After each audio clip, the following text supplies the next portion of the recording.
Hola, hoy vamos a analizar la historia de un fármaco que era la gran promesa para resolver uno de los mayores riesgos en una cirugía, hasta que, claro, una mirada más profunda reveló que la historia era, bueno, bastante más complicada. A ver, imagínense por un segundo. ¿Qué pasaría si un medicamento súper simple y barato pudiera de repente hacer desaparecer uno de los peores riesgos de la cirugía? Es una pregunta que la medicina se ha hecho por años. ¿Y la respuesta? Bueno, la respuesta nos trajo una sorpresa que nadie se esperaba. Pensemos en algo fundamental. No importa si es una cirugía súper simple o una mega compleja, todas tienen un enemigo en común: el sangrado. Es ese factor impredecible que puede cambiarlo todo en un segundo. Pero claro, la medicina no se iba a quedar de brazos cruzados, ¿verdad? Desde hace ya varias décadas, los cirujanos tienen un as bajo la manga, una herramienta que se ha vuelto súper común en quirófanos de todo el mundo para enfrentar este problema. Y esa herramienta se llama ácido tranexámico, o para hacerlo más fácil, TXA.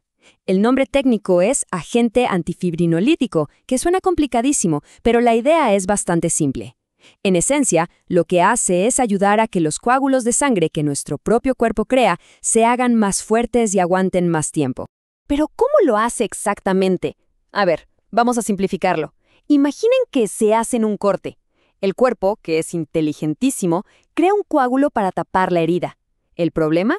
Que casi al mismo tiempo, unas enzimas empiezan a trabajar para disolver ese coágulo. Es un equilibrio natural. Aquí es donde entra el TXA. Llega y ¡pum!, bloquea esas enzimas. Es como si le pusieras varillas de acero al concreto del coágulo, lo hace mucho más resistente. Una idea, la verdad, bastante genial. Suena como la solución perfecta, ¿no? Casi como una varita mágica para los cirujanos. Pero como casi siempre pasa en medicina, la realidad es un poco más enredada. Y de ahí surgió la pregunta del millón. Ok, funciona. ¿Pero funciona igual de bien en cualquier tipo de cirugía?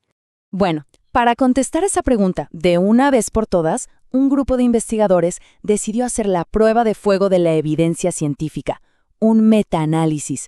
¿Qué es eso? Pues en lugar de empezar un estudio desde cero, lo que hicieron fue juntar y analizar los resultados de un montón de estudios que ya se habían hecho. Es como combinar la fuerza de muchos para tener una respuesta mucho más sólida. Y cuando digo que fue un análisis grande, no estoy exagerando. Estamos hablando de que revisaron 26 ensayos clínicos aleatorizados, que son, digamos, el estándar de oro en la investigación médica por lo rigurosos que son. Y en total, juntaron los datos de casi 7,000 pacientes. Con esa cantidad de información, las conclusiones que sacas tienen un peso tremendo. Ya no es cosa de suerte, ¿se entiende? Y al principio, cuando vieron los resultados generales, todo parecía perfecto, una victoria aplastante para el TXA. La respuesta a nuestra pregunta parecía ser un sí gigante y en mayúsculas.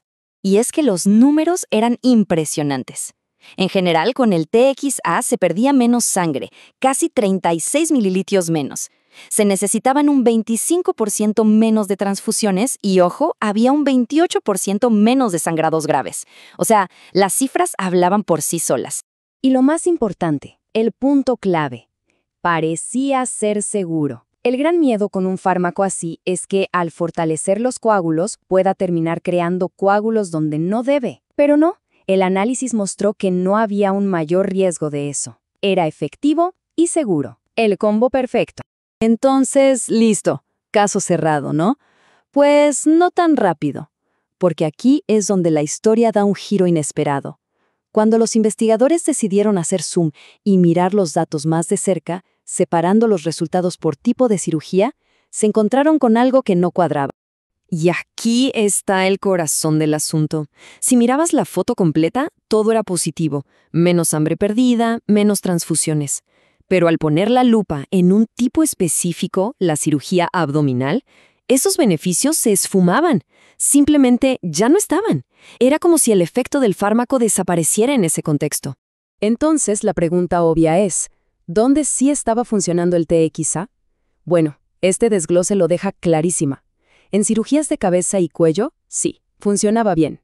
En las hepatobiliares, las de hígado y vías biliares, solo ayudaba a reducir los sangrados más graves. Y en la cirugía abdominal, nada. Ningún beneficio claro. ¡Increíble! Pasamos de un sí rotundo a un depende, un veredicto mucho más complejo. Y esto nos lleva a la pregunta final y más importante. ¿Qué significa esto en el mundo real, para la gente que va a entrar a un quirófano? La gran lección aquí es que el TXA, aunque es seguro, no es una bala de plata. Sus beneficios no son universales, dependen por completo del tipo de procedimiento. Y esto nos recuerda algo súper importante en la medicina de hoy. El tratamiento tiene que ser personalizado. No hay recetas mágicas para todos. De hecho, los propios investigadores lo dicen con todas sus letras en la conclusión de su estudio. Cito textualmente: la decisión de usar TXA debe ser individualizada, considerando las características del paciente y el procedimiento específico que se realiza. Más claro, imposible. Y todo esto nos deja pensando, ¿no? Nos deja con una pregunta flotando en el aire.